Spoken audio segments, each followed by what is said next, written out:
High, welcome to my short channel. আজকে আমি try করতে এসেছি দারুণ একটা Korean style seafood meal. আজকে কি খেয়েছি তা আপনাদের সাথে শেয়ার করব।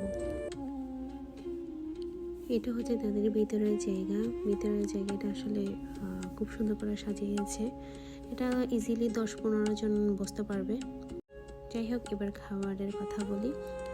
এরপর একটা একটা করে খাবার নিয়ে আসছে। খাবার বলতে এগুলো সাইড ডিশ, আর কোরিয়ান মানেই তো সুন্দর সুন্দর সাইড ডিশেস। এখানে কিমচি, সিউইড, পিকল, ভেজিটেবল আর অনেক ছোট ছোট আইটেম আছে।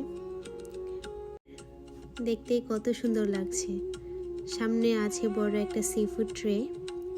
এর মধ্যে আছে fresh octopus, mushroom, rice cake, ভিন আর অনেক ধরনের ভেজিটেবল স্পাইসি সসের সাথে একসাথে কুক হচ্ছে। সত্যি বলতে স্মেলটা এত ভালো লাগছে যে এখনই খেতে ইচ্ছা করছে। আমি এরকম কখনো আগে ট্রাই করিনি, এই ফার্স্ট টাইম কোরিয়ান ট্রাই করেছি, তাও আমেরিকায়। জানি না সত্যিকারের কোরিয়াতে কেমন হবে। তো যাই হোক, আমেরিকাতে যে এমন ডিশ পাওয়া গিয়েছে এটা ভাগ্যর ব্যাপার। আসলে বলতে গেলেই এখানে সব ধরনের খাবার পাওয়া যায়।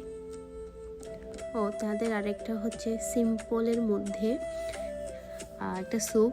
এটা আমার নাম জানা নেই, হয়তো দেখলে বুঝতে পারবো। এটা চিকেন, রেডিশ, তারপর হচ্ছে গ্রিন অনিয়ন দিয়েছি মনে হয়, আর গাজর আর মরিচের গুঁড়া। এত পরিমাণে স্পাইসি, মাই গড। তো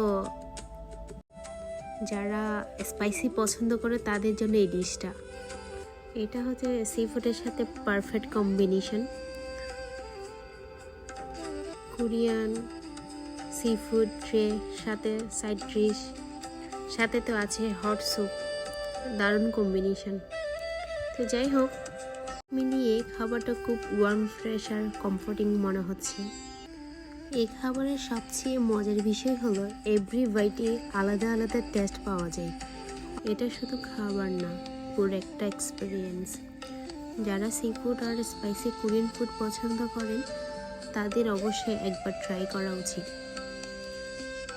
টু বি অনেস্ট, তাদের সাইড ডিশগুলো এত ভালো লাগছিল, অনেক ফ্রেশনেস বলতে গেলে। আমি আসলে ভয়েস দেওয়ার জন্য অভ্যস্ত না, আসলে ওই সময়টাও আমার কাছে নেই। যাই হোক, যারা আমেরিকা নিউ ইয়র্ক স্টেটে আছেন তারা অবশ্যই এই কোরিয়ান সি ফুডটা ট্রাই করতে পারেন। এটা হচ্ছে অথেন্টিক এবং স্পাইসি। আমার মনে হয় এটা একটা ট্রে 2জন পার্সনের জন্য এটা বেটার। আলাদা কোনো কিছু নিতে হবে না, তাইলে ফুললি শেষ করা যায়। আপনি যদি সাইড ডিশ লাইক স্যুপ টাইপের কোনো কিছু নেন তাহলে এই ট্রেটা শেষ করা যায় না। Thank you for watching.